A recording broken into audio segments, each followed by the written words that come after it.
여기 명예교수 정용덕입니다. 오늘 주제가 아주 흥미로운 그런 주제입니다. 총선 무엇이 문제인가 이런 주제입니다. 사실 이제 가장 우리들이 관심을 기울여야 될 것이 공직자를 뽑는 거죠. 공직자라는 범위는 넓은 의미에서 정치직을 포함해서 하여튼 공공부문에서 일하실 분들을 선출하고 임명하는 것이 가장 중요하다 이렇게 생각합니다. 그 총선이 이제 한 달도 안 남은 그런 시점에서 이 주제를 가지고 정책지식 포럼을 하게 됐습니다. 대단히 흥미로운데 제가 좀 사실은 명예교수로서 조금 당부 말씀 겸 드리고 싶습니다. 발제자와 토론자 모두께 부탁드리고 싶은 것은 우리가 흔히 아는 그 얘기가 있죠. 미네르바 얘기가 있죠. 미네르바의 부엉이는 황혼이 짙어져야만 날개를 편다. 이런 얘기가 있습니다. 그 얘기가 뭐냐면은 다 잘 아시는 거지만은 이 우리 학문의 세계에서는 사후에 일이 전개될 때가 아니고 사후에 그걸 정리해서 학술적인 그런 논의도 하고 이론을 정립한다 하는 그런 의미가 아닌가 이렇게 생각합니다. 근데 오늘 이 주제는 굉장히 그런 의미에서 임도빈 교수님께서 굉장히 아주 볼드한 아주 그런 그 주제를 내걸고 하신다. 아까도 말씀드렸지만 굉장히 그래서 우리가 흥미로운 주제가 아닐 수 없습니다. 다만 제가 이제 당부드리고 싶은 것은 이건데 우리 행정대학원의 전통은 정치 자체라기보다는 그 정치적인 과정을 통해서 그 결과가 정책 결정이라든가 우리 정책의 내용이라든가 또는 국정운영 방식이라든가 이것이 어떻게 달라질 것이냐 여기에 우리 행정대학원의 이제 학문적인 관심이 더 있습니다. 그래서 우리 행정대학원은 총선 또는 대선에서 누가 될 거냐 누가 들어오고 누가 나갈 거냐 이런 사람의 변화라든가 어떤 정당이 이길 것이냐 이런 것 자체보다는 그런 정치적인 현상보다는 그런 결과가 나왔는데 그래서 우리가 국정운영의 방식이 어떻게 변할 것 같으냐 또 정책의 내용이 어떻게 전개될 것 같으냐 이쪽에 우리는 더 관심이 있다 하는 말씀을 드리고 그래서 할아버지가 하는 얘기죠. 그쪽에 좀 언급을 좀 해주시면 좋겠다. 그냥 단순하게 누가 들고 나고 누가 이기고 지고 이거보다는 그럼으로써 우리 국정이 어떻게 달라질 거냐 정책 또 행정 관리에 좀 연결을 해주시면 좋겠다. 이런 말씀을 드리면서 시작을 하겠습니다. 먼저 발제자를 소개해드리면은 임도빈 교수님 여러분들 너무 잘 아시죠? 잘 아시는데 제가 임도빈 교수님을 특히 존경하고 좋아하는 여러 가지 이유가 있지만 그 중에 하나는 임도빈 교수님이 학위를 한 대학이 아주 독특한 대학입니다. 시안스포라는 것은 아주 파리에 있는 대학 하나가 아닙니다. 이건 아주 역사가 있고 유명한 그런 그 대학입니다. 그냥 프랑스 차원이 아니고 전 세계적인 차원에서 아주 유명한 대학에서 학위를 하시고 그래서 유럽적인 그런 시각도 있으시고 또 그러면서도 또 미국에도 자주 가셔서 미국적인 것도 또 이해하시고 해서 아주 좋은 비교적인 그런 시각을 가지고 계시다. 그래서 오늘 아주 좋은 발표를 하실 것을 기대합니다. 여기 여러 가지 그 경력과 연구 실적이 여기 이제 소개를 하도록 준비가 되어 있는데 그냥 맨 앞에 나온 것만 소개해드리면 공무원의 정치적 중립 문제에 특히 관심을 많이 가지고 계십니다. 이 정도만 소개를 드리고 뭐 여러분들 너무 잘 아시니까 그냥 증명을 하겠습니다. 그다음에 오늘 토론해 주실 두 분 언론인을 소개해 드리겠습니다. 이수기 그 부장님입니다. 중앙일보 내셔널부의 이수기 부장님이시고 우리 행정대학원에서 박사학위를 하셨습니다. 그래서 우리하고는 뭐 그냥 많이 이렇게 의사소통이 쉬운 그런 언론인입니다. 산업부 쪽에도 오래 계시고 그러다가 지금은 내셔널부 부장으로 계십니다. 그다음에 구교형 차장님은 경향신문 정치부의 차장으로 계시고 우리 서울대학교 정치학과 나오시고 아주 앞으로 정치 분야에 아주 큰 언론인으로서 발전하실 걸로 제가 기대하고 있습니다. 예, 간단히 이렇게 소개 말씀드리고 임도빈 교수님 발표 듣겠습니다. 네, 안녕하십니까. 이렇게 많이 와주셔서 감사드리고요.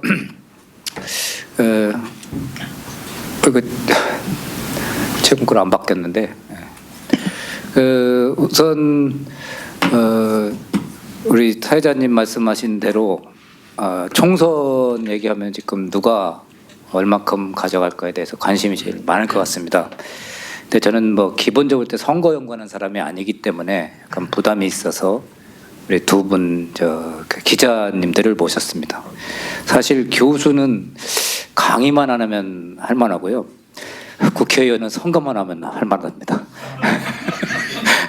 그런데 사실 이제 누가 될지는 정말 지금 초미의 관심이고요.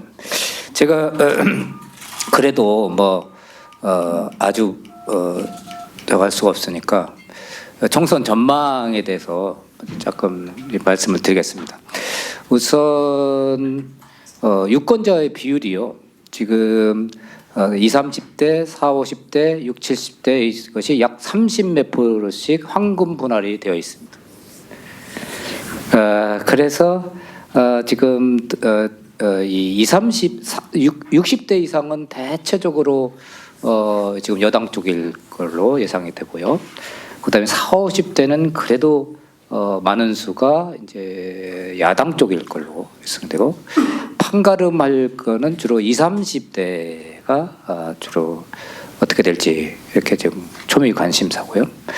그다음에 이제 우리 전통적으로 가장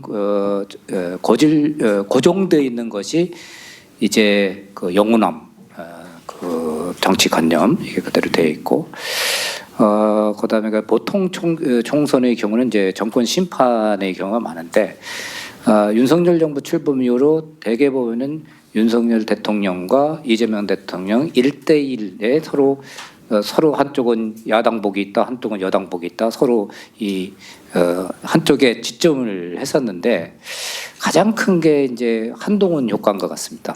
한동훈 국회 장관이 된 이후에 드디어 야당 의원들하고 말로 좀 이길 수 있는 그런 상태를 한번 바뀌었고, 그 다음에가 이제 비상대책위원장을 하면서 상당히 새로운 그런 시도를 좀 하고 있다고 봅니다. 그러니까 특히 민주화 세력들이 계속 이런 기득권을 늘리려고 한다는 그 프레임을 이렇게 공통의 적을 만들어서 60대 이상은 굉장히 큰 그 지지를 받는 것 같고요. 20, 30대도 사실은 이 민주화에 대해서 그렇게 관념이 크지 않기 때문에 그 부분에 대해서 기득권들이 저거에 대해서 그 반발을 하는 것 같고, 그래서 그 프레임도 잘 잡은 것 같고, 공천에서도 상당히 적어도 국민들 그리고 그다음에가 공천 잡음이라는 측면에서 볼 때는 국힘 쪽이 좀 더 유리하지 않냐 그렇게 생각을 하고, 지금 주로 야당이 먼저 후보를 내서면 거기에 대응할 사람을 국힘에서 했기 때문에 오히려 후발 공천하는 사람이 더 유리하죠. 이길 사람을 넣기 때문에. 그래서 처음 시작할 때는 뭐 지금 여소야대가 깨지지 않을 거다라는 식의 그런 생각을 했었는데 한동훈 효과로 인해서 지금 역전이 되는 그런 측면도 보이는데 우리 이 선거라는 게 하루아침을 못 예측하지 않습니까? 앞으로 한 달 가까이 남았는데 아직 후보도 다 확정도 안 되고 이런 이상한 나라인데 어떻게 한 달에 어떻게 바뀔지는 저는 잘 모른다고 생각합니다. 대체로 본다면 역대 선거를 본다면 지금 중간 선거에서 그 여당이 그 다수 이상을 차지한 경우는 거의 없습니다. 한국 역사적으로 본다면 그렇다면은 그게 그렇게 갈 가능성이 높다고 보고 결국은 지금 한동훈 효과를 역전할 수 있는 그런 것을 야당에서 이제 한 달 동안 어떤 카드를 내세우고 할지 그거에 대해서 좌지우지 될 것이라고 저는 생각을 합니다. 그 나머지 부분의 구체적인 예측에 대해서는 기자님들한테 좀 제가 책임 전가를 좀 하겠습니다. 제가 이제 문제 의식은 뭐냐면요, 이겁니다. 그 빌프레드 파레토인데요. 이 사람은 사실은 1800년대 후반부터 1900년대 초에 있던 사람인데 대체로 어떤 정치를 하는 엘리트들이 있다고 치고요. 그것이 어떤 기득권과 비기득권층이 있어서 이게 순환이 돼야 된다 이렇게 봤습니다. 그래서 경제학자죠. 파레토 그 균형을 하는 경제학자인데 인간의 행동을 합리적인 행동과 비합리적인 행동으로 치고요. 정치적인 행위는 가장 비합리적인 행위라고 봤습니다. 거기서 잔기라는 말과 거기에서 파생이라는 그런 개념이 있는데 잔기 6개 중에 하나가 바로 이겁니다. 하나는 교활함과 혁신 이런 거는 여우로 대표되는 이런 거와 또 하나는 안정감을 갖고 이제 졸고 있죠. 사자가 딱 안정감을 갖고 현실을 누르고 있는 이런 안정추구 세력, 그다음에가 혁신추구 세력 이 두 가지 세력이 있는데 이것이 어느 한쪽이 오래되면은 이게 이제 반대측 그 피지배층이 그 뚫고 올라와서 그래서 교차가 된다. 그리고 마치 경제학에서 균형과 같이 이 사회도 계속 균형을 찾아가서 순환한다 그런 입장입니다. 파레토가 얘기한 것이 그 엘리트주의라서 지금 그 비판을 받고 있는데 저는 그런 엘리트라는 게 수직적으로 보는 게 아니고 이거 현대적으로 해석을 한다면 수직적으로 그 역할 분담이라고 생각합니다. 공직을 담당하는 사람들이 역할을 해야 될 부분이 있고요. 그다음에 비공공부 있는 사람이 서로 순환을 해야 된다는 건데 그래서 보수 안정이 꼭 사자고 그래서 국힘이고 또 여우 이렇게 혁신 이것이 꼭 민주당이다. 난 그렇게 보지는 않습니다. 민주당도 오래되면은 보수화되는 거고요. 그리고 국힘도 오래되면은 보수화된 겁니다. 그래서 이것이 순환된다는 이런 뜻입니다. 그래서 과연 시대에 맞게 우리가 엘리트 순환이 있었느냐, 앞으로 될 거냐 이런 측면에서 우리 봐야 된다 이거죠. 저는 행정학자이기 때문에 인적 자원 관리, 우리 국가 전체 차원을 볼 때 어떠한 엘리트 그룹이 인적 자원이 어떻게 순환되느냐 이 측면이 하나 중요하고요. 또 하나가 조금 이따 더 말씀드리겠습니다만은 이런 엘리트 충원하려면 이 공직이라는 거, 국회의원이라는 자리가 있는데 이런 엘리트 자리를 갈 수 있는 인력을 어렸을 때 부르는 시스템이 있느냐. 이게 있어야만이 엘리트가 순환이 되는 거지. 그냥 바꿔봤자 무슨 소용이 있냐. 이런 문제의식입니다. 21대 국회를 본다면은 여러분 다 아시다시피 남성 지배적이고 55세 정도, 학부 출신을 볼 때 스카이 출신, 석사 이런 것 같이 포함하면 저도 이게 더 올라갑니다. 되게 엘리트, 그러니까 학벌 중심이 그런 저거고요. 당선인으로 본다면 이제 초선이 155명에서 거의 절반 이상이 지금 초선이고요. 절반에서 이제 그 재선 이상이하고 이런 셈이죠. 반반 정도. 그다음에 요거 좀 눈여겨 보시는데 이제 직업이라는 게 이제 다양하게 중복 카운트되고 그렇게 되는데 제가 지금 엘리트 그러니까 그 직업 정치인으로서 자질이 있는 사람이 길러지는 게 이제 두 번째 가설에 그걸 초점을 두고 보셔야 될 게 정당인이라고 한 여기가 이제 64명인데요. 여기에 이제 말하자면 국회의원 보좌관 뭐 이런 사람들이 섞여 있으면 정당 왔다 갔다 한 사람들. 그러니까 소식에서 정치 때문에 가슴에 바람 드는 사람들, 그리고 소위 얘기하면 그런 사람들 그룹이 여기에 속해 있습니다. 예? 그래서 이 부분을 어떻게 할 거냐. 그래서 뭐 법조계 얘기, 행정계 얘기 뭐 얘기했는데 또 하나가 중요한 게 우리 이제 지방선출직, 지방자치단체가 사실 풀뿌리 민주주의라고 하는데 여기 출신들이 얼마나 했느냐. 뭐 이런 거 한번 이따 나중에 다시 말씀드리겠습니다. 그래서 외국 거를 쭉 봤습니다. 지금 이게 아쉽게도 어저께 다시 파일을 보냈는데 최종 파일이 아닙니다. 그래서 다시 좀 다시 올려주기 바라고. 그거 본다면 지금 이게 완전 이렇게 섞여 있어 미안합니다.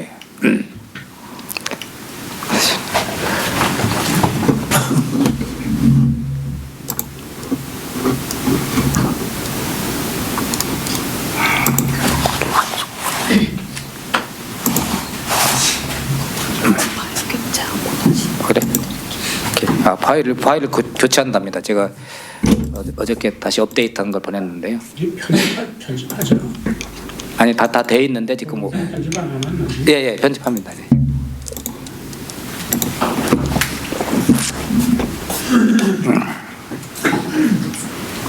이제 순서가 이렇게 됐습니다.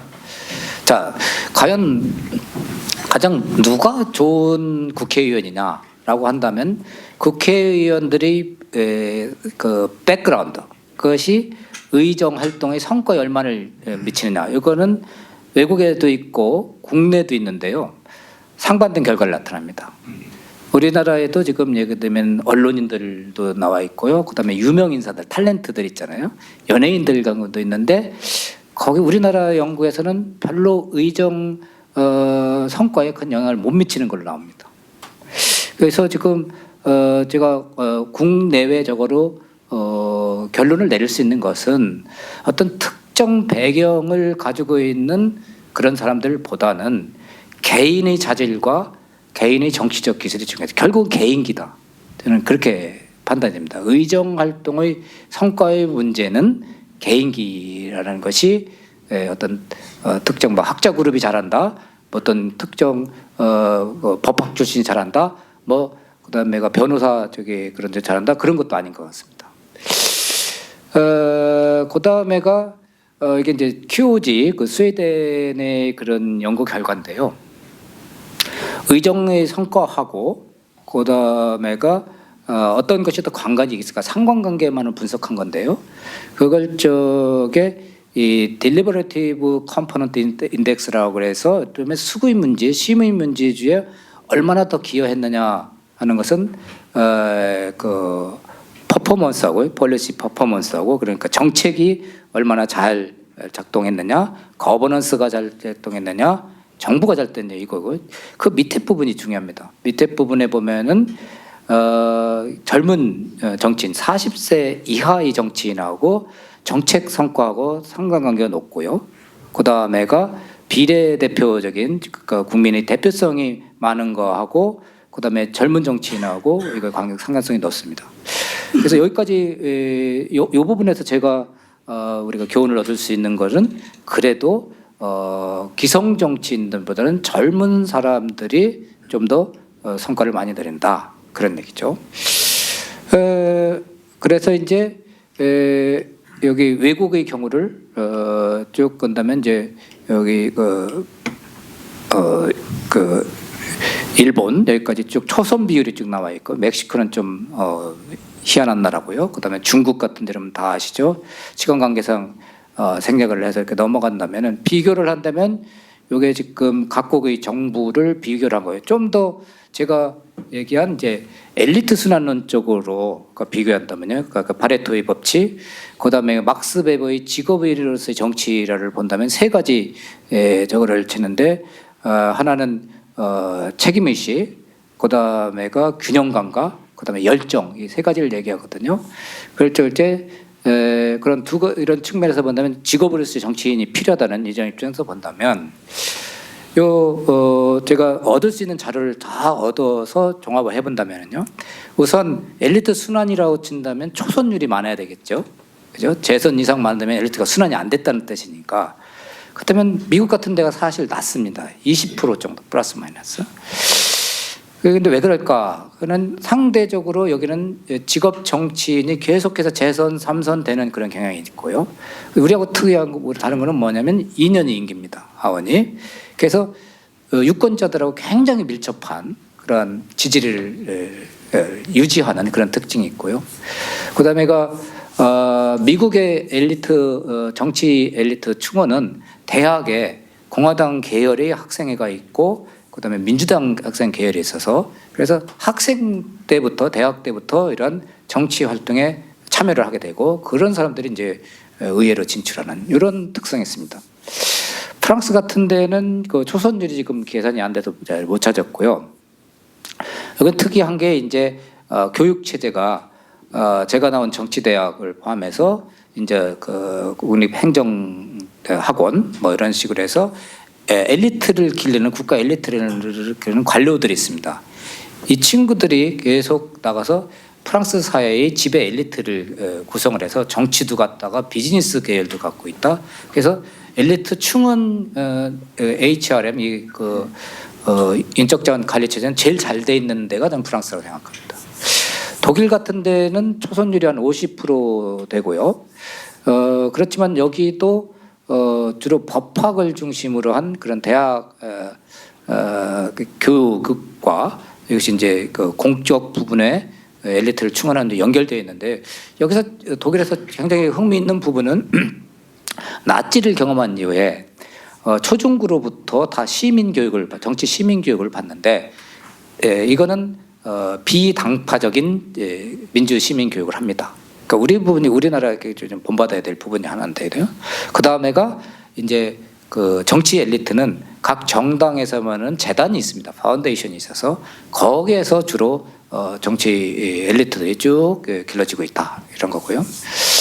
일본 같은 데는 좀 그 제가 보기에는 제일 월스트 케이스 중에 하나라고 보는데요. 일단 초선율이 낮습니다. 그리고 자민당 일당 지배체제가 계속 가다 보니 그고 그러면 관료 출신 이런 쪽에서 동경대학을 부르는 엘리트 그룹들이 관료로 들어가서 그래서 그것이 이제 정계도 진출을 하고요. 그 다음에가 지방직 출신들이 많이 있고 그 다음에가 또 선거구를 자기 아버지 거를 이렇게 물려받는 이런 측면도 있고 그래서 엘리트 순환이 좀 낮은 데가 전 일본이라고 보고요. 근데 여기도 중요한 게 이제 우리가 어텐션을 좀 해야 될 부분이 프랑스와 같이 이런 공공 부분 엘리트를 기르는 시스템은 HR에 보면 중상 내지 이런 식으로 좀 구성되어 있다. 저는 이렇게 봅니다. 영국 같은 데는 이제 초선율이 구성이 안 되고 있는데 되게 옥스브리지 이런 식으로 해서 명문대 출신으로 되어 있고 중국은 이렇게 공산당 출신으로 점점 올라갈수록 이제 엘리트를 수렴해가는 이런 좀 한국이 이제 지금 문제인데요. 지금 아까 처음에 보신 대로 엘리트 그룹으로서 이제 초선율이 50%니까 낮은 편은 아니에요. 그러니까 보통 선진국, 다른 민주주의 선진국, 우리도 선진국이니까 민주주의 선진국의 거의 부분이고, 근데 이제 이거를 생각해야 될 것 같아요. 이 50%가 우리는 잘 누구냐에 따라 다른 건데, 우리 사회는 지금 여기에 나열한 국가 어디에 못지않게 변화무쌍한 나라입니다. 환경이 무지무지하게 바뀌고 있는데 50%라는 것이 사실은 적을 수도 있는 거죠. 그죠? 그리고 초선이라는 게 사실은 거기 중에 60대 초선일도 있고요. 20대 초선일도 있거든요. 이게 지금 아까 파레토가 얘기하는 진짜 새로운 피가 들어왔다고 볼 수는 사실 없어요. 사실은. 그러면 어디가 더 문제냐라고 한다면 이 HRM 측에서 조금 아까 제가 조금 지적을 했던 것이 보좌관 출신, 정당인 출신이라고 하는 사람들이에요. 이 사람들이 사실을 하는 것은 사실은 보좌관이든 뭐든 거의 거지 같은 생활 하다가 뭐 하나 걸리면 공천 한번 받으면 대박이 한번 터져야 돼요. 그러니까 행정고시나 입법고시나에서 이쪽 관료 출신 엘리트 그룹들도 있는데 이 가장 중요한 결정을 입법하는 국회의원은 이제 엘리트 공급처가 없다는 거죠. 지금 제가 지적하는 건 이겁니다, 사실은. 이 부분이 없으니까 그냥 정말로 내가 정치 열정을 가진 그 막스 베버가 이런 세 가지 저거 중에 책임의식과 그다음에 균형감이 있는 사람이라도 그래도 열정을 필 수 있는 간격이 없고요. 현재 국회에 진출하는 경우는 마음 부분에 권력에 대한 열정이 있는 사람만 가는 거예요. 지금. 이게 지금 저는 문제라고 생각하거든요. 권력에 대한 열정이 아니고 정치 행동, 공직 봉사에 대한 열정이 있는 사람이 가야 된다는 거죠. 세 가지 추진거 중에 열정이 굉장히 중요한데 그런 자기 사익도 버리면서도 갈 수 있는 그게 된다는 거죠. 그럼 지금 문제 중에 하나가 지금 지방 자치가 실시되었는데 불구하고 지방 출신들이 그렇게 많이 못 옵니다. 이거 왜 그럴까 하면 지방 정치가 중앙 정치에 정속되어 있었습니다. 결국은 중앙 잘 보여야 지방 의원도 되고 단체장도 하기 때문에 그래서 결국은 정치가 문제인데 이것을 어떻게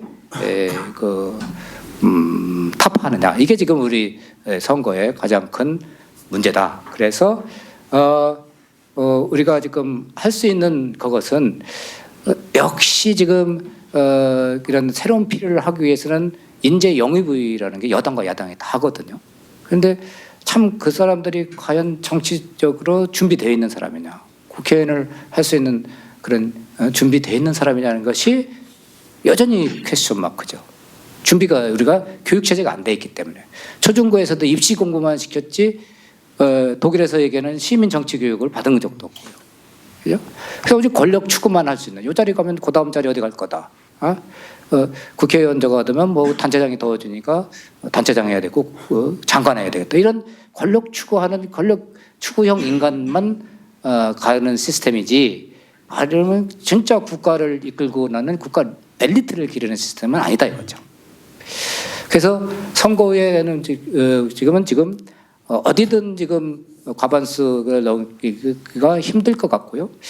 결국은 저는 야당 쪽에 좀 유리할 수도 있다는 게 뭐냐면 조국 효과가 지금 이 둘의 초점이 맞췄던 것이 조국이 거기 다 실망한 사람들이 많거든요. 그쪽에 야당에 실망한 사람들이 조국 효과 때문에 투표장에 갈 거다. 투표장에 간 김에 어딘가 더 찍을 거다. 그러면 여당에 찍겠냐? 야당에 더 찍을 거다. 그래서 현재 상태로는 야당이 조금 더 유리한 위치에 있다고 봅니다. 그렇다면은 뭐가 문제냐면은 이제 총선 후에도 여전히 여소야대가 될 거고 범야권이 이루어진다면 그러면 레임덕이 생길 거고요.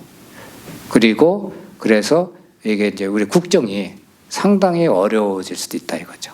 그래서 이 부분을 갖다가 어떻게 뚫고 나가느냐가 가장 큰 과제라고 생각을 합니다. 개선 방안, 정당 체제 안정화. 그래서 지금 제가 두 번째는 여러분 지금 반은 제가 우스갯소리를 쓴 건데 우리 행정대학원 간판을 정치행정대학원으로 바꾸자는 거예요.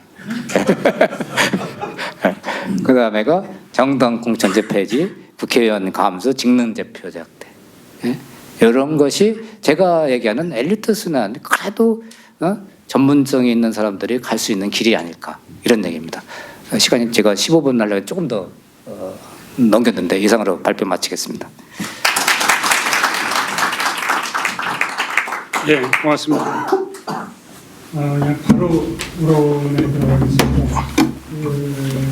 가나다 순으로 부탁을 드리죠. 구조이랑. 네, 안녕하세요. 경향신문의 정치부에 근무하고 있는 구교영입니다. 제가 사실은 가나다 순일 줄 모르고 후순위로 생각하고 지금 좀 준비를 해야겠다 생각했는데 이렇게 순번이 돌아와가지고 살짝 당혹스럽습니다. 그래도 뭐 해야 되기 때문에 하겠습니다. 저는 현업 정치부 기자로 지금 근무하고 있고요. 개인적으로가 아니고 공적으로 회사에서 운영하는 경향TV라는 유튜브 채널이 있습니다. 요즘 신문사들도 다들 정치 관련 그 영상들을 찍고 있거든요. 그러다 보니까 제가 구교영의 정치비상구라는 프로그램을 매주 평일 월요일부터 금요일까지 오후 4시에 라이브로 진행하고 있습니다. 굉장히 라이브에 최적화된 인재라는 점 좀 이렇게 해주면 좋겠고요. 그 제가 이제 근 한 6주 동안에 이렇게 달려왔는데 총선을 앞두고 그 다양한 정치 현장에 계신 분들을 많이 만납니다. 실제로 뭐 아까 거명하셨던 조국 대표도 저 인터뷰를 했고요. 얼마 전에 국민의힘 조정훈 의원이라든가 뭐 장해찬 최고위원 이런 분들 왔다 갔습니다. 저는 최대한 그 정치 현장에서 지금 느껴지는 선거 예측 결과 뭐 결과 궁금하실 거 아닙니까? 물론 한 달 전이기 때문에 제가 오늘 관측한 부분들이 반드시 4월 10일에 현실이 될 가능성이 있다고 단언은 못 드리겠습니다. 하지만 현장에 있는 기자 입장에서 지금 상황은 한 이 정도쯤이 예측이 된다라는 정도의 지표로만 좀 생각을 해줬으면 좋겠습니다. 자, 이제 제목을 이렇게 좀 정했습니다. 여든 야든 단독 과반은 어렵다. 뭐 달리 말하면 아까 임도훈 교수님 설명해 주신 대로 여소야대일 가능성이 높다. 이 얘기를 드렸다고 이해하면 될 것 같은데요. 왜 그렇게 관측하는지를 몇 가지 변수를 통해서 좀 설명을 드리겠습니다. 첫 번째로 조국 혁신당이 굉장히 선전하고 있습니다. 제가 이게 사실 일요일 날 보낸 발제문인데요. 오늘 일간지 보신 분들 알겠지만 프론트에 조국 혁신당의 그런 선전에 대한 기사들이 많이 실린 것으로 알고 있습니다. 제가 두 가지씩으로 좀 설명을 드리면 조국 혁신당의 선전이라는 것은 2016년 국민의당 돌풍 때를 생각하시면 됩니다.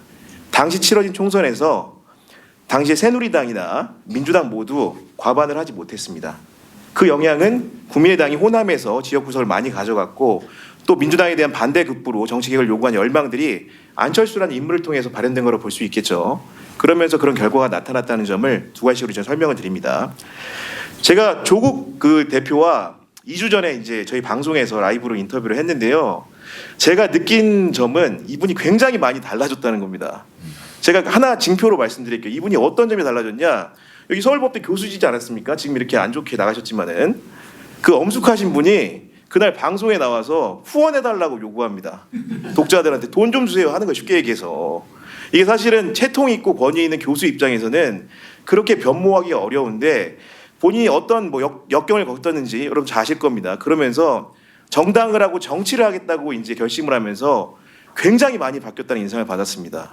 아, 이제는 정말로 더 이상 교수 조공은 잊어야 될 것 같다. 굉장히 강인한 모습을 보이고 그 언어도 교수의 언어가 아닙니다. 지금 이제 언론지상에 나오는 부분들을 간접적으로 관찰하시겠지만은 정치인의 언어를 구사하기 시작했습니다. 굉장히 단언해서 얘기합니다. 교수들은 사실 조심스러우시잖아요. 학문적 예측이라는 것은 그게 후대에 남기 때문에 굉장히 이렇게 어떻게 보면은 하시는데 정치인의 언어는 사실은 그날만 살 것처럼 얘기를 하거든요. 근데 그런 언어를 지금 많이 쓰고 계십니다. 대통령 3년 임기도 길다고 하시는 거예요. 그러니까 지금 예를 들면 민주주의를 통해서 선출한 그런 대통령에 대해서 이런 얘기도 하는 것인데 첫 번째로 그럼 근거가 뭐냐 이렇게 생각하는 조국 혁신당의 지지율 문제를 좀 얘기할 수 있을 것 같습니다. 그러니까 민주당과 지금 경쟁할 만한 수준으로 굉장히 비견이 되고요. 그 지난주에 있던 갤럽 여론조사 결과인데요. 조국 혁신당의 정당 지지율은 그 6%입니다. 뭐 이 정도면 사실은 뭐 별로 아닌 거 아니야? 이렇게 생각할 수 있는데 비례대표 투표 의향을 묻는 그 질문에서 그 3위를 기록합니다. 1등은 국민의힘 비례정당, 국민의 미래겠죠. 37%. 더불어민주당 비례정당이 더불어민주연합이 25%. 그럼 조국 혁신당은 몇 위냐? 그 바로 15%를 얻었습니다. 그 갤럽 조사는 전화 면접 조사예요. 우리가 오늘 ARS 조사 같은 경우에는 여러분들 전화 오면 다 끊는 전화입니다. 전화 면접 조사는 직접 면접원이 그 사람이 받고 구두로 설명하고 질문에 대한 답변을 듣는 거예요. 그렇기 때문에 ARS 조사보다도 어떻게 보면 되게 정확도가 높다고 볼 수 있습니다. 그런 조사고요. 그 어저께 또 한겨레 신문이 또 조사 결과를 내놨어요. 이것도 역시 전화 면접 조사입니다. 외부 여론조사업체에 의뢰를 했는데 그 비례대표 선거에서 어느 정당에 투표할 생각이냐는 질문에 국민의 미래가 당연히 31% 가장 선두였겠죠. 더불어민주연합이 19%, 조국혁신당이 19% 동률이 나왔습니다. 합치면 어떻게 되죠? 38%입니다. 나머지 무당층이 있고 뭐 개혁신당, 새로운 미래 있겠지만 녹색정의당 있겠지만은 이런 지금 여론조사 표본의 결과만 놓고 보면 조국혁신당이 심상치 않은 기운인 건 분명하다. 뭐 그런 것들을 좀 느낄 수가 있고요. 그렇기 때문에 조국혁신당이 지금 어떻게 선거운동을 하고 있냐면 그러니까 민주당과는 다투지 않겠다고 주장을 하고 있습니다. 그러면서 지민 비조라는 말을 만들었어요. 정치권 사람들이 말을 잘 만들지 않습니까? 그러니까 지역구는 민주당이 찍고 비례는 우리 이제 쉽게 얘기해서 조국혁신당 달라는 겁니다. 그런 선거운동 캠페인을 굉장히 효과적으로 하고 있다는 설명을 좀 드립니다. 그러면 도대체 누가 찍는 거야? 조국혁신당은 내 주변에 없는데 뭐 이런 생각할 수도 있잖아요. 근데 이게 지표를 가지고 분석을 해보면 간단하게 설명을 드리면 세대적으로는 4060 세대고 그리고 성향적으로 레프트 윙이라고 할 수 있을 것 같습니다. 그러니까 어떻게 되냐면 실제로 지금 각종 데이터 여론조사에 잡히는 층위들의 그런 평균적인 지지율을 넘어서는 세대가 40대 50대 지지율이 굉장히 높고요. 특이한 점은 60대에도 굉장히 유의미한 지표가 잡힙니다. 그렇게 해서 지지군을 굉장히 크게 형성하고 있고요. 반대로 또 이게 조국혁신당 약점일 수도 있는데 2030에서는 지지율이 거의 안 잡힙니다. 아까 우리 임도빈 교수님 말씀하셨지만은 이번 선거가 2030 세대의 투표도 중요하다고 설명을 해주셨는데 실제로 중요할 가능성이 높습니다. 그런데 2030 세대가 무관심층이 많기는 하지만 실제로 조국 혁신당을 지지하냐고 물었을 때 0에서 1%가 지금 나오고 있습니다.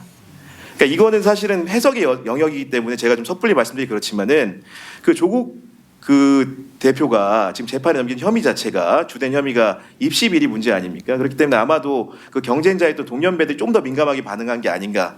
또 이거는 굉장히 어떻게 보면 가벼운 해석인데 부모들은 또 그거를 몇 년 지나 이해하는 게 아닌가. 이런 해설을 제가 좀 간편하게 좀 드립니다. 근데 주변에서 실제로 뭐 저희 부모님을 비롯하여 많은 분들이 그런 생각을 가지고 계신 느낌이 있어 제가 좀 가볍게 전해드리는 겁니다. 그런 거고. 그럼 조국 혁신당의 그런 지지층이 이렇게 세대적으로 분류가 되는데 어떤 성향인가? 왜 레프트윙이라고 했는가? 그 갤럽 조사를 보면요, 조국 혁신당을 지지한다고 밝히신 분의 99%가 윤석열 정부를 부정평가합니다. 그러니까 민주당 그를 지지한다고 밝힌 사람들은 이렇게 순도가 높지 않아요. 근데 이 분들은 적어도 그 갤럽 조사에 응한 표본들은 응답자들은 순수하게 거의 백에 수렴할 정도로 그 윤석열 정부를 극히 싫어합니다. 그러니까 그런 그 성향군이라는 것들. 그렇기 때문에 민주당 같은 경우에는 자당을 지역구에서 뽑지만 비례대표로 조국을 뽑겠다고 하는 비율이 30%에 육박해요. 근데 국민의힘 같은 경우에는 자당을 지역구에서 뽑고 비례를 다른 정당 뽑겠다는 사람이 10%도 안 됩니다. 지금 현재 조사에서. 우리 개혁신당도 차선으로 선택하지 않는 겁니다. 그런 상황이 좀 다르다는 점을 좀 설명드릴 수 있을 것 같습니다. 그럼 두 번째 변수는 무엇인가? 아까 여수와대를 설명하는 그 대통령 직무평가와 의대 정원 확대 문제를 좀 얘기할 수 있을 것 같습니다. 그 대통령 지지율이 최근에 좀 우상향을 한 건 사실입니다. 원래 연초만 해도 30%대 이제 초반에 갇혀 있었기 때문에 우리 현업을 취재하는 기자들한테 여당 사람들이 뭐라고 얘기했냐면 이번 선거에서 용산하고 좀 거리두기를 해야 되는 거 아니야? 이렇게 좀 물어보고 그렇게 얘기를 실제로 많이 했습니다. 그런데 그 변곡점이 생겼습니다. 그게 바로 의대 정원 확대 문제를 계기로 대통령의 지지율이 오르기 시작한 거거든요. 실제로 지난주 뭐 갤럽 조사 계속 얘기해서 그렇지만 다른 조사도 마찬가지입니다. 지난주 발표된 갤럽 조사에서도 대통령의 직무수행 긍정평가가 39%를 기록했는데 그 긍정평가 요인 분석을 합니다. 그러니까 예를 들면 답한 사람이 800명이면 그 사람들이 하나 가장 크게 지지한 이유를 뽑아요. 의대 정원 확대가 압도적 1위입니다. 그게 그리고 지금도 윤석열 대통령의 그런 대한 지지를 굉장히 견인하는 가장 큰 포인트라고 해석이 되고 있습니다. 뭐 김건희 여사 문제는 오히려 좀 하락하는 상황이고요. 그러면서 이제 대통령 같은 경우에도 계속 강공책을 내놓고 있는 거죠. 정부 같은 경우에도 지금 의사면허 관련된 행정처분을 취소하겠다는 사전통지를 전공의들에게 했고, 그리고 뭐 사실은 다양한 그 위에 있는 교수 직군에게도 상당한 프레스를 가하고 있습니다. 왜냐하면 학교 차원에서 의대 정원 확대 문제와 가르치는 교수 입장에서의 또 그런 문제들은 다를 수 있기 때문에 그런 층위 공략을 계속 하고 있는 상황입니다. 그런데 이게 곰곰이 생각을 해보면 이제 아까도 제가 교수님 하는 얘기를 기자라서가 좀 엿들었는데 엿들어보면 의대 정원 문제가 또 이렇게 아직 한 달이나 남았기 때문에 이게 어디로 튈지 모르는 화약고와 같은 성격이 있습니다. 지금이야 이렇게 정부가 여론을 등에 업고 의사를 늘려서 뭔가 보편적 의료를 강화한다는 측면이 국민의 설득력이 있지만 지금 그 말 그대로 상대인 의사 직군이 간단한 직군이 아닙니다. 사실 의사 직군이 의대 정원 확대 문제를 계속해서 강고하게 반대를 했고 지난 정부도 해내지 못했고 지난 정부도 해내지 못했습니다. 그런 상황이 단순하게 정부와 힘싸움을 하는 문제가 아니고 논리적으로도 뭔가 탄탄한 근거나 배경이 있다는 것으로 추정이 되거든요. 그런 상황이기 때문에 만약에 이게 결국은 의료 서비스의 수요자라고 할 수 있는 국민 단위에서 이게 막 의료 시스템의 대란이라든가 붕괴가 일어날 경우에는 결국 정부의 정책 조정 능력을 의심받을 수 있게 되는 것이고, 그리고 행정 집행 측면에 있어가지고 굉장히 불리한 이슈가 한순간에 바뀔 수 있는 겁니다.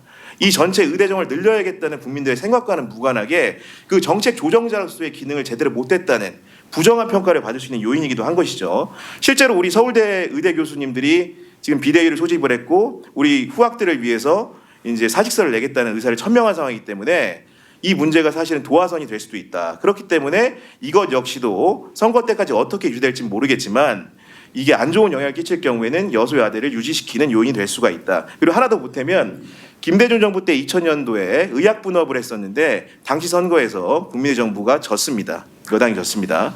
그때 당시에 똑같이 의사를 구속을 했거든요. 아직 구속은 안 했지만은 그런 상황들이 그 전범이 되는 전례가 그렇다는 것들을 설명을 좀 드립니다. 그렇다고 해서 뭐 여당에 불리한 이슈만 있는 거 아닙니다. 아까 말씀드린 것처럼 한동훈 효과라든가 여러 가지 공천의 잡음도 없는 부분들 이런 것들이 여당에 대한 지지세를 좀 이렇게 높이는 기운을 낳고 있는데 실제로 지난 선거와 달라진 점을 얘기하면은 그 총선의 특수성과 그리고 이제 그 수도권과 부울경 민심을 얘기할 수 있을 것 같습니다. 그 서울과 PK 지역에서는 지금 사실은 국민의힘 지지도가 상당합니다. 각종 여론조사에서 거의 더블 스코어에 가깝게 이기는 측면 조사들도 꽤 있습니다. 뭐 서울보다 부산의 격차가 더 심하고요. 뭐 경기나 인천은 여전히 민주당이 유리한 상황이긴 합니다. 그러나 여기서 우려되는 점은 뭐냐면 그 한동훈 비대위원장이 현역 의원 중심의 조용한 공천을 했는데 그런 결과물들이 나중에 총선이라는 건 지역에서 1대1로 붙는 거 아니겠습니까? 그러니까 그게 1대1로 붙었을 때 그런 효과를 동일한 효과를 낼 수 있을까 다른 문제라고 생각을 합니다. 왜냐하면 대선은 사실은 정당 지지율이나 특정 후보에 대한 지지율이 선거 결과로 관측하기 굉장히 쉽습니다. 그러나 아까 아시는 것처럼 지금 254개 지역구로 1개 지역구가 늘었는데 총선 같은 경우에는 개별 지역구 1대1 싸움이에요. 그렇기 때문에 각 당의 지지율이라든가 대표의 영향력이 영향을 안 끼치는 변수는 아니지만 지역 선거는 또 결과가 다를 수 있다는 거거든요. 그렇기 때문에 개별 여론의 총합이 아니라는 거죠. 지역구 선거이기 때문에 그런 부분들이 약간 여당에게 불리한 요인이 될 수 있다는 설명을 좀 드리고요. 일단은 그 아까 말씀드린 건 수도권이나 PK 그 여론의 중요성은 수도권 선거구가 지역구 254석 가운데 48%입니다. 122석을 차지하고 있고요.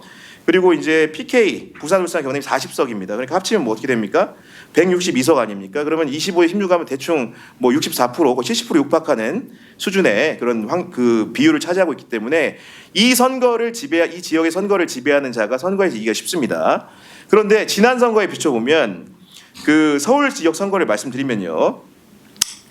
국민의힘이 국민 원형인 새누리당까지 다 포괄해서 신한국당 뭐 한나라당까지 포괄해서 2000년 이후 치러진 6번의 총선에서 서울에서 국민의힘이 이긴 적은 2008년 딱 한 번입니다. 그때 이명박 정부가 탄생을 했고 그런 말 그대로 그 정권에 그런 굉장히 유리한 이니셔티브가 있는 상황이었고 뉴타운 공약이라는 거 기억을 하실 겁니다. 그 서울에 굉장히 큰 영향을 끼쳤기 때문에 그리고 대선 참패 후유증 때문에 민주당 지지자들이 투표장에 안 나온 영향도 있었어요. 그런 상황이었는데 그 이후에는 계속 졌습니다. 그런데 최근에는 말씀드린 대로 한동훈 효과라든가 이런 걸 등에 업고 국민의힘이 굉장히 선전하고 있는 상황이다. 이런 설명을 좀 드릴 수 있을 것 같고요. 그 부울경 같은 경우에는 사실은 엑스포 유치에 실패하면서 그 정부에 대한 약간 불신이나 실망이 좀 있었는데 그 이후에 그 이재명 그 대표가 부산 지역의 의료 서비스를 거부하고 사실은 서울로 이제 다시 돌아오면서 생긴 여론 악화 이런 것들의 영향으로 지금은 부울경에서는 기존의 현역 국회의원들도 민주당의 국회의원들도 자리를 위협받고 있다는 평가가 많습니다. 그래서 이제 장해찬 최고위원이 저희 방송 나와가지고 뭐라고 얘기했냐면 아마도 이번 선거에서 부산의 경우를 두고 얘기하면 민주당 후보들도 이재명 대표의 지원 유세를 부탁하지 않을 것이다. 뭐 이런 얘기까지 할 정도로 부산, 울산, 경남, PK 민심은 심상치 않은 상황이다. 그런 요인은 말씀드린 대로 여당에게 굉장히 유리한 요인으로 작용할 가능성이 높다. 뭐 그렇게 좀 말씀드릴 수 있을 것 같습니다. 그러면 또 이제 말미를 향해 가고 있는데요. 이번 선거에 끼치는 또 가장 큰 변수, 돌출 변수. 우리 이슈라 보통 선거를 이제 보통 얘기할 때 인물 구도 이제 이슈라고 얘기하는데 이슈 변수가 있습니다. 근데 공교롭게도 이 이슈 변수라는 것은 전현직 대통령과 다 관련이 돼 있습니다. 지금 뭐 오늘 신문 보고 오신 분들은 다 아실 거예요. 인터넷 기사 검색도 아실 텐데 그 해병대 채모상병 수색 복구 작업 중에 실종자 수색하다가 사망하신 그분과 관련된 사안이 굉장히 지금 커져 있습니다. 돌출이 됐는데 이게 결국은 그 요점만 간단하게 말씀드리면 수해 복구 현장에 갔던 상병 한 분이 돌아가셨고 순직이 됐는데 그 일을 처리하는 과정에서 당시 해병대 수사단장은 그 지휘부의 책임을 묻고 싶었던 거예요. 그래서 해병대 사단장 같은 사람들을 업무상 과실치사 혐의로 경찰에 사건을 이첩해서 수사해야 된다. 이런 의견을 냈고 당시 이종섭 전 국방부 장관이 그래 그렇게 해라고 했다가 하루 만에 결정을 뒤집고 이첩을 보류시킵니다. 그러니까 이제 수사단장이 항명을 했겠죠. 그런 상황에서 이제 그 이후에 결과론적으로 분석을 해보면 당시에 수사를 해야 된다고 한 사람은 지금 항명죄로 재판에 넘겨져 있고 당시에 그 이첩을 보류시킨 장관은 호주 대사로 간 겁니다. 장관은 그만뒀지만. 근데 그 과정에서 의심하는 여러 가지 증언들은 대통령이 이렇게 사건 처리한 거에 대한 경로가 있었다는 것이고 결과를 바꾼 배경에 결국은 그것들을 야당은 강하게 의심하고 있는 겁니다. 그렇기 때문에 이 문제가 만약에 보훈성 그런 그 임명이라든가 이런 특혜 의혹으로 불거지고 이게 뭐 수사까지 공수처가 수사 중이긴 합니다만은 어떻게 될지 모르겠지만 이게 만약에 여론의 파장을 가져올 경우에는 굉장히 윤석열 대통령에게 불리한 정부 여당에 대한 심판론을 강화시키는 한동안 대통령이 의대 정원 확대 문제로 지지율 고양을 통해서 눌러놨던 정권 심판론을 다시 불지필 수 있는 계기 요인이 될 수 있다.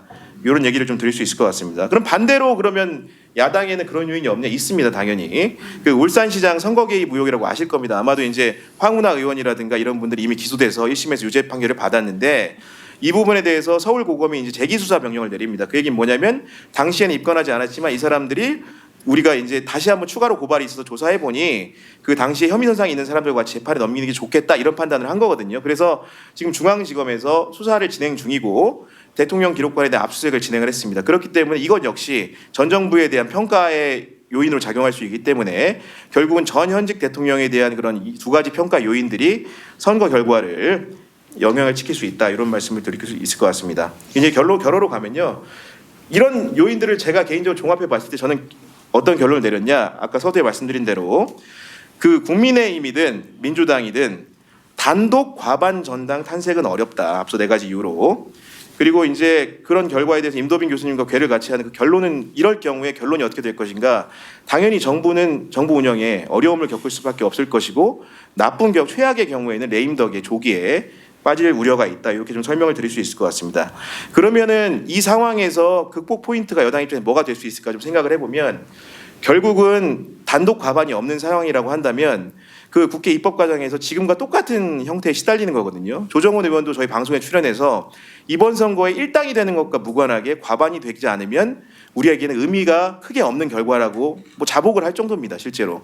그러면 이제 이 상황을 만약에 이런 결과를 맞닥뜨렸을 때 어떻게 해야 되는가? 결국은 협치를 할 수밖에 없겠죠. 그럼 협치의 대상이라는 것은 조국 혁신당과 협치할 수 있을까요? 제가 보기에 민주당하고 하는 것보다 더 힘들 겁니다. 아마도. 왜냐하면 지금 조국 대표 같은 경우 오늘 보니까 아침에 한동훈 특검법을 발의하셨어요. 그러니까 전혀 일당이 되고 만약에 국민의힘 일당이 되고 과반은 못한다. 한동훈 체제가 유지가 될 가능성이 높겠죠. 그런데 조국 혁신당이 예를 들면 20석을 얻다 칩시다. 3당이어도 대화할 수 있겠습니까? 할 가능성이 없습니다. 그렇기 때문에 결국은 그럼 누구랑 해야 되냐? 묘하게도 개혁신당하고 해야 됩니다. 그렇기 때문에 지금 한 달 동안 개혁신당이 지금 굉장히 지지율이 심잠해 있는데 개혁신당의 주류는 대체로 국민의힘 출신입니다. 지금 김건희 여사 특검법이나 일부 그런 부정 이슈에 반응을 하고 있지만 실제로 적어도 정책 이슈에는 여당에 굉장히 협조적으로 대할 가능성이 높거든요. 그렇기 때문에 역설적으로 지금 단독 가반이 어려운 현 상황에서는 개혁신당의 지지율을 고양하는 게 이 선거 이후에 국민의힘이나 정부가 이제 맞닥뜨린 상황을 최악의 상황을 회피하는 결과를 묘한 상황이다. 이런 얘기를 좀 들을 수 있을 것 같습니다. 네, 제가 뭐 중구난방 좀 설명을 좀 드렸는데 너무 좀 길게 시간을 초과한 것 같습니다. 선거에 참고가 됐으면 하는 마음에서 드렸으니까요. 이렇게 참고만 해주길 바랍니다. 네, 감사합니다. 예, 아주 예리한 좋습니다. 이수기 부장님. 네, 안녕하세요. 저기 중앙일보 이수기입니다. 저 사실은 제가 구교영 차장님을 제가 임도빈 교수님 부탁을 받고 섭외를 했는데 섭외를 아주 잘한 것 같습니다. 그 행대 정책 포럼 중에 제가 와본 것 중에 가장 어떤 텐션이 올라가는 그런 그런 토론자가 아니었나 싶습니다. 그동안 사실 약간 좀 지루한 감이 있었거든요. 근데 오늘 아주 뭔가 이렇게 아드레날린도 나오고 좋습니다. 그 사실은 이게 아까 정 교수님께서 소개를 해주셨지만 약간 저랑은 저 구교영 차장님하고는 좀 그라운드가 다르고 또 이제 우리 임도빈 교수님하고 저하고 또 이제 저는 제자고 선생님이시고 그러시긴 한데 저는 제 소개를 조금 드리면 제가 행정대학원 2000학번으로 석사 들어왔었거든요. 그래서 저도 행정대학원에 20년 넘게 어쨌건 이렇게 주변인으로서 머물고 있습니다. 그리고 제 논문 주제는 대형마트 정책 효과 분석인데 이 말씀을 드리는 이유는 저는 정치 관점보다는 사실 비용 관점으로 선거를 보고 있거든요. 그래서 제가 임도빈 교수님 설명하신 것 중에 제일 귀에 꽂히는 부분은 거지 같은 생활, 지금 보니까 공기업 과정에서 여러 선생님들 오시고 또 이제 풀타임 학생들 오셨는데 국회의원 보좌관을 하다가 7년 8년 정도 내가 급여를 받지 못했다. 그런 상황을 생각해 본 적이 있으세요? 대부분 여기 이제 직장을 다니시는 분은 회사 돈으로 오셨을 것이고 학생들은 또 부모님 돈으로 오셨을 텐데 7년 8년을 내가 급여를 받지 못하고 배지도 없이 여의도 주변에서 찻집에서 차를 마시고 있는 사람이다라고 생각을 하고 제 얘기를 들어주셨으면 좋겠습니다. 제목은 크게 지사의 시대는 끝났다 그렇게 잡았어요. 제가 예전에는 그러니까 이제 뭐 YS랑 DJ가 계실 때는 정치에 그렇게 사실 큰 돈이 들지 않았습니다. 제도적으로 물론 이제 뭐 그때는 정치자금법 같은 것들의 보호가 제대로 없을 때라서 그 정파의 보스들이 돈을 줬어요. 서울에 보시면은 전두광 장군이 이렇게 용돈 나눠주고 모아서 밥 먹고 그러잖아요. 그런 시대였습니다. 그리고 보스한테 충성을 하면은 일자리도 생겼습니다. 얘가 선거에 떨어질지언정 어디든 넣어줬거든요. 근데 지금은 사실 그렇진 않습니다. 내가 떨어지면 저는 7년 8년을 전직 의원, 전직 보좌관으로 지역구 복덕방에 앉아 있습니다. 그런 상황을 상상을 해보시면 이번 공천도 약간 이해하기가 쉬우실 거예요. 욕을 먹을래, 일자리를 구할래. 그 관점으로. 어저께 제 친구가 서울대 AMP 입학식을 갔는데 이런 사인보드에 Not all customers are equal 이렇게 써 있더라고요. 보니까. 그러니까 모든 손님이 동일하지 않습니다. 정치나 행정에서 말하는 원 보터는 동일하거든요. 근데 동일할까요? 전혀 다른 개념입니다. 근데 예전에는 과두들이 제가 뭐 동교동계에 있었다. 우리 집을 열심히 드나든다. 얘를 내치지 못했습니다. 보는 눈이 있으니까. 근데 지금은 전혀 새로운 정치인 출연했죠. 이재명 대표. 그분은 사실은 소속 정파가 거의 없습니다. 그러니까 이익 집합제거든요. 그러니까 나의 이익에 맞지가 않으면 자연스럽게 내칩니다. 그 지점에서 사실은 저는 정치 비용이 과도하게 개인한테 치중되고 있다고 생각을 합니다. 예전에는 정당이나 그런 정파에서 일정 부분 부담해 주던 비용들인데 이제 후보자 개인이 떨어지면 내가 다 내야 돼요. 내가 백수가 되고 내가 지역구를 받지 못하면 여기서 지역구 관리에 1년에 얼마 정도 들 거라고 생각하세요? 10억까지는 안 들어갑니다.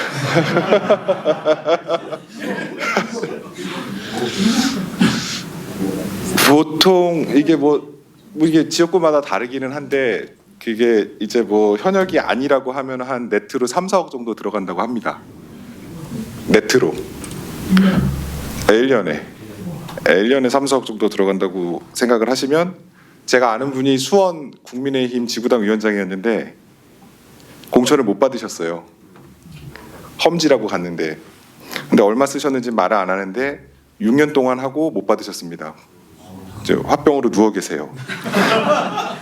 근데 비용의 대가는 공천입니다. 내가 돈을 쓴 만큼 공천을 줘야 돼요. 이 사람의 기회비용, 뭐 일실비용 이런 것들을 해가지고 공천을 주는데 그거에 대한 어떤 믿음이 많이 깨진 게 이번 선거라고 저는 생각을 하거든요. 그동안 얘는 여기서 이렇게 고생했다. 이수기 박사는 행정대학원 출신이니까 우리가 좀 더 부르자. 뭐 이런 것들에 대해서 내가 왜라고 말하는 그런 상황이 돼버린 거예요. 이번 선거가 최초로 제가 볼 때는. 그리고 사실 그거를 가능하게 하는 게 역설적으로 텃밭입니다. 뭐 예를 들어서 얘는 강남에다 꽂아주면 된다. 얘는 뭐 담양에 꽂아주면 된다. 제가 담양에 내일 놀러 갈 거라서. 얘를 대구에 넣어주면 된다. 그거 자연스럽지 않다고 생각해 보신 적 없으신가요? 공천권을 가진 사람은 국민의 의사하고는 사실상 무관하게 내가 얘를 심어주는 순간 얘는 됩니다. 무조건. 그거는 사실은 그런 식의 그런 초과 이익이 존재한다는 것 자체가 공천권을 갖고 싶게 만들 수밖에 없어요. 그리고 그게 더 나가서는 그 어떤 당에 대한 지배권을 강화하는 거고, 그리고 예전에는 그거를 제어했던 게 체면이나 부끄러움, 뭐 내지는 약간 그런 상도덕 이런 거였는데 이번 선거에서부터는 그런 게 없어졌습니다. 그래서 저는 사실은 뭐 시간이 이제 거의 1시 아까 강조하셔가지고 저는 이번 선거가 최초로 정당이 아닌 도당의 시대가 어떤 도달하는 계기가 되지 않았을까 싶어요. 도당이란 말 자체가 되게 우리나라에선 부정적으로 많이 쓰이는데 캠브리지 사전 보니까는 메인스트림하고는 살짝 다른 의견을 가진 사람들의 모임이거든요. 그러니까 극단적으로 너 나의 이익 공동체에 들어올 수 있니? 라고 물었을 때 그러겠다라고 하는 사람들이 모여서 정당을 표방하는 그런 선거가 되지 않을까. 그리고 사실은 선거 승리, 뭐 패배 이런 거 저는 그런 개념은 잘 모르지만 이재명 대표가 생각하는 아니면 한동훈 대표 지금 뭐 위원장이 생각하는 선거 승리는 뭘까요? 극단적으로 다수당을 차지하는 게 그렇게 중요한 걸까요? 제가 볼 때는 애매한 상태로 다수당이 되는 것보다는 결집력 강한 내가 원하는 100명이 더 나을 수 있습니다. 이낙연계가 다 짬뽕이 돼 있는 170명보다는 내가 원하는 110명, 내가 원하는 120명. 그래서 초과 이익을 줄 수 있는 그런 상태. 그런 게 원하는 게 될 것 같고요. 대안이 사실은 제일 어려운 부분인데 아까 말씀드린 대로 생계형 정치는 앞으로는 더 어떤 지도부의 예속이 더 심화될 것 같습니다. 왜냐하면 내가 이번 선거에 꼭 돼야 되니까. 그럼 결론적으로는 생계로부터 벗어날 수 있는 그런 사람들이 정치를 해야 되는데 그런 금권 정치가 되거든요. 아니면 귀족정이 되거나. 그래서 사실은 지금 같은 어떤 당 지도부가 공고하게 지도권을 행사한다면 정치 엘리트가 새로 나타나기는 매우 힘들 겁니다. 왜냐하면 그 사람의 눈에 들어야 되니까. 그래서 제가 대안을 생각을 해봤는데 하나 더. 그리고 이제 지역구 의원하고 비례구 의원하고 비례대표하고 저는 가중치가 이제 거의 같아질 거라고 생각을 합니다. 왜냐하면 지역구에도 꽂아서 넣고 있으니까. 지역 기반이라는 게 이제 사실 의미가 없거든요. 그러면 그거에 대한 대안으로 저는 혼자 고민을 해봤는데 그런 것들로부터 의연할 수 있는 지사나 철인이 나와줘야 되는데 그런 거는 사실은 되게 쉽지가 않고 저는 개인적으로 개선 방안이 현재로서는 좀 요원하다. 그래서 저는 극단적인 그런 사익 추구를 막을 수 있는 그런 합리성 추구를 막을 수 있는 어떤 시스템을 통한 정치인데 미국도 사실 그게 잘 안 되고 있어서 그 부분은 앞으로 우리 행정대학원에서 많이 고민을 해봐야 되지 않을까 싶습니다. 이상입니다. 네, 이 부장님이 아주 시간을 절약을 해주셨습니다. 그래서 우리가 한 10분 동안 토론을 할 시간이 생겼습니다. 그 교수님들이 이렇게 많이 나와 주셨는데 교수님들한테 먼저 기회를 드리겠습니다. 혹시 질문 있으시면 말씀해 주시죠. 김동욱 교수님. 네. 그 짧은 질문인데 두 분 기자님한테서 질문 드리는데 그동안에 상당히 그 색깔이 분명한 정당으로서 우리 정의당 있었잖아요. 그러니까 이 노동 세력을 이익을 좀 대변하고 뭐 그런 게 근데 이번 선거에서는 이른바 이제 녹색 정의당 이슈가 완전히 사라졌는데 혹시 그 정의당 과거의 정의당 같은 그런 노동 세력을 대변하는 목소리는 어떤 식으로 이번 국회의원 선거에 반영될 거라고 생각하십니까? 네, 일단 그 현상적으로 설명을 드리면은 녹색 정의당, 그러니까 그 원형은 정의당이고 녹색당 선거연합 정당을 이제 꾸린 건데, 그럼 예전에 이제 10석씩, 20석씩 하던 전신 민주노동당이죠. 이 사람들 어디 갔나? 사실은 다 지금 정치하고 있습니다. 다른 데서. 일단 첫 번째로 상기시켜드리면 조국혁신당의 수석 대변인 신장식 아시죠? 여기 그 정치학과 졸업했고 2000년, 2004년, 2008년 다 관악에서 민주노동 그 명패를 달고 선거를 나왔습니다. 그분이 지금 조국혁신당 가 있어요. 그리고 개혁신당에 보면은 뭐 모르시는 분도 있겠지만은 뭐 조성주 뭐 이런 분들 아실 겁니다. 아마도 이제 정치 개혁 그 아젠다를 관심 있는 분들 아실 텐데 이런 분들 지금 어디가 있냐? 개혁신당 가 있습니다. 그리고 하물며 민주당에도 그런 분들이 지금 굉장히 많습니다. 그러니까 그 정의당이 그럼 왜 이렇게 됐냐? 이렇게 산계가 됐냐? 그 내부에서 권력 투쟁이 심하게 있었고 심지어 아까 얘기했던 박원석 의원 아시죠? 그분은 새로운 미래가 있습니다. 지금. 그러니까 그 안에서 이제 격전이 일어났고 결국 노선 차이였는데 이게 그 캐치올 파티로 가냐? 아니면 말 그대로 계급 정당 옛날에 그 개념을 고수하느냐 이런 부분에 이제 갈등 국면이 있었던 것 같고 지금 나간 분들은 지금 대중 정당을 지향하는 분들이 대부분 나갔습니다. 그러면 이제 노동자 세력은 또 누굴 지지하냐? 그렇다고 해서 민주노총이 정의당을 또 지지하는 형국은 또 아니에요. 민주노총의 지금 대표는 굳이 이제 성향으로 분류하면 진보당에 가깝습니다. 근데 그런 묘한 지금 상황 논리에 있고 지금 현존하는 녹색정의당의 그런 잔류 세력들은 심상정 대표를 중심으로 한 이제 명사를 중심으로 한 일부 김종대 전 의원이라든가 이런 분들을 명사 중심의 일부 이제 파벌이라고 해야 할까요? 적나라하게 표현한다면 그런 분들만 남아있기 때문에 이번 선거에서 힘을 못 쓰고 지금 녹색정의당 대표 누군지 모르시지 않습니까? 솔직히 얘기해서 김준우 대표라고 이제 쉽게 해서 뭐 학번도 높지 않습니다. 물론 나이가 뭐 대변하는 건 아니겠지만은 민변 출신이고 뭐 이렇게 하고 있는데 그런 부분들이 결국은 이제 그 분화 해체되는 과정을 겪고 있고 지향성을 제대로 갈피를 못 잡다 보니까 지금 참혹한 결과로 이어지고 있다고 평가할 수 있을 것 같습니다.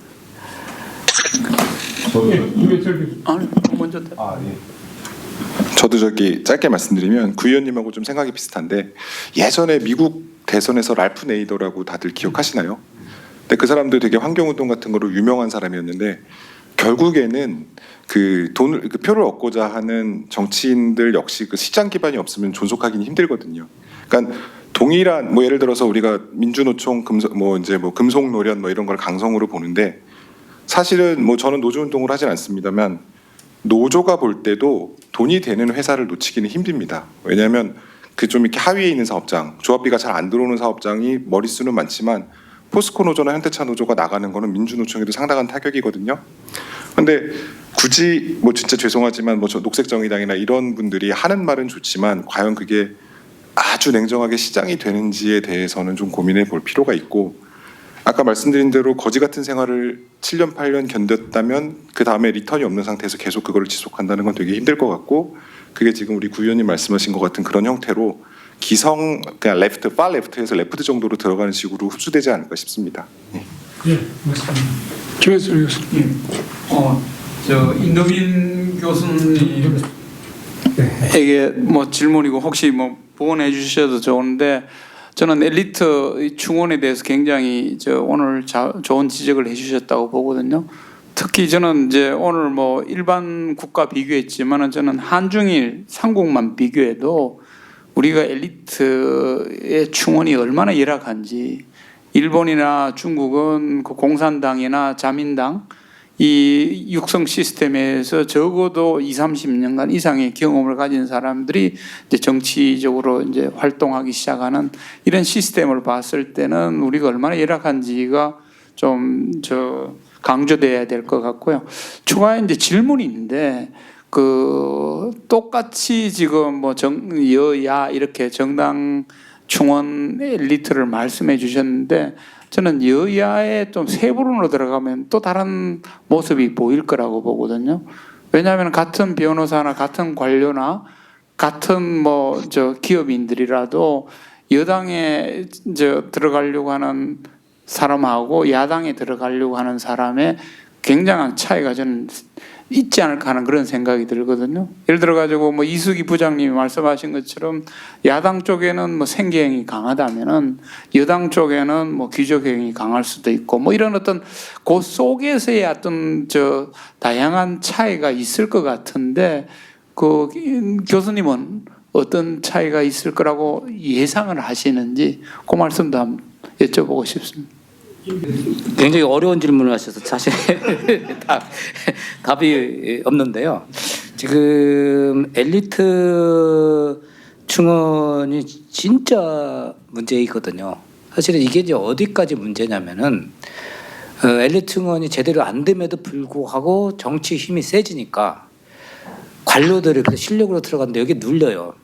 그래서 점점 관료하고 싶어하는 인력들이 줍니다. 그러니까 행정부까지 영향을 미치고 있는 그런 상황이거든요. 그래서 정치에 좋은 엘리트가 가서 같이 협업하는 정치와 행정이 쌍두마차거든요. 같이 가야 되는데 지금 누르고 있기 때문에 행정까지 영향을 받고 있다. 그러면서 우리 정치 엘리트를 기르는 시스템을 진짜 구축하는 것이 제일 중요하다는 말씀을 드리고요. 여야 엘리트라는 게 과연 뭐 차가 있느냐라고 한다면 지금 우리가 소위 수평적 정권 교체, 그 여당 야당 되게 많이 있었지 않습니까? 여당이 있는 동안에는 확실히 모든 엘리트들이 여당 먼저 문을 두드리는 것 같아요. 그래서 거기에 채택이 된 사람은 남는 거고 거기에 못 간 사람들이 주로 이쪽 그 야당 쪽으로 가는 겁니다. 지금 내가 국회 뭐 특정하는 거 아닙니다. 정권이 바뀐다는 측면에서. 그렇다면은 결국은 여당 쪽의 엘리트로 살아남은 사람들일수록 소위 얘기한 리스크 어보이더가 더 많고요. 야당 쪽에 붙은 사람이 오히려 정치적 신념이나 이러면서 좀 강한 사람이 더 많을 거다. 그런 사람들이 이제 어려울 때 들어갔기 때문에 정권이 바꾸고 그러면은 또 힘을 쓰게 되고, 그래서 그런 측면에서 그냥 사람 사는 원리가 아닐까 이렇게 생각합니다. 네. 근데 첨언을 드리면 저는 여당 엘리트라고 꼭 부유하다고 하진 않았습니다. 근데 제가 볼 때는 지도부를 구성하고 있는 사람들과 나의 동질성의 문제인 것 같아요. 예를 들어서 내가 검사면 검사하고 더 이제 우리가 안면 관계가 있으니까 그쪽으로 합류할 가능성이 더 높고, 뭐 이제 레프트 쪽에 있는 사람들은 또 봐왔던 사람들의 바운더리 안에서 갈 가능성이 높고, 근데 아주 일반적으로는 뭐 옛말에 뭐 비지를 하더라도 대감집에서 하는 게 낫다고, 좌우를 떠나서 큰 집에서 뭘 하는 게 맞습니다. 간단하게 질문보다는 시간이 없으니까 그냥 코멘트가 더 좋겠는데 혹시 어떤 의견이 있으실까 하니.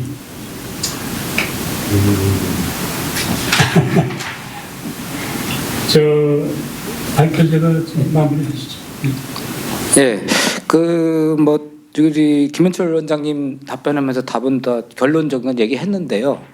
우리 정치 엘리트 하나만 보지 말고 저는 국가적 차원에서 HRM을 보자는 겁니다. 전체적으로. 그리고 우리 의사도 필요하고 정치인도 필요하고 관료도 필요하고 학자도 필요하고 다 필요한데, 가장 취약적인 부분이 지금 정치 엘리트라는 거죠. 근데 의사들의 경우는 평생 가는 겁니다. 근데 정치 엘리트는 꼭 직업으로 안 하더라도 왔다 갔다 하더라도 중간에 갈 수 있는 이런 터너먼트 시기거든요. 이런 측면에서 어떻게 하면은 자유롭게 국회의원 하다가 이렇게 거지 같은 생활 안 하고 중간에 왔다 갔다 하면서 엘리트가 갈 수 있느냐, 이 시스템을 구축하는 게 제일 중요하고요. 그렇게 되면은 아까 이제 도당 정체로 갔다가 결국은 도당도 이제 별거 아니구나 해가지고 비용도 개인이 지불하고 혜택도 보여주지는 개인화로 좀 가야지 맞다고 보고요. 그러다 보면은 결국 우리 유권자들이 선거를 할 적에 인물 중심으로 뽑아야 된다고 봅니다. 그게 지금 현재는 사실 우리 암묵적으로 본다면 거의 60% 내지 70% 여러분들 결정 요인은 정당이에요. 나머지 조금의 인물을 보거든요. 왜냐? 우리 기본적인 것이 사표 방지 심리거든요. 내가 저 찍어봤자 안 될 것 같다거든요. 될 사람 중에 찍다 보니까. 그러다 보니까 이게 지금 이게 현재의 나쁜 체제, 바람직하지 못한 체제가 계속 가는 거고, 저는 민주주의 수준은 유권자의 질이라고 봅니다. 유권자가 똑똑하지 않은데 훌륭한 정치자가 딱 나오리라고 보지 않습니다. 우리 유권자들이 이런 게 과연 우리 국가 발전을 위해서 누가 필요한 건지 그런 측면에서 투표를 하면은 여소가 됐든 야대가 됐든 그건 모르겠습니다만은 그게 바로 민주주의를 한 발짝 나가는 거다 이렇게 생각합니다. 예, 역시나 처음에 예상했던 것처럼 아주 흥미진진한 열띤 발표와 토론이 있었습니다.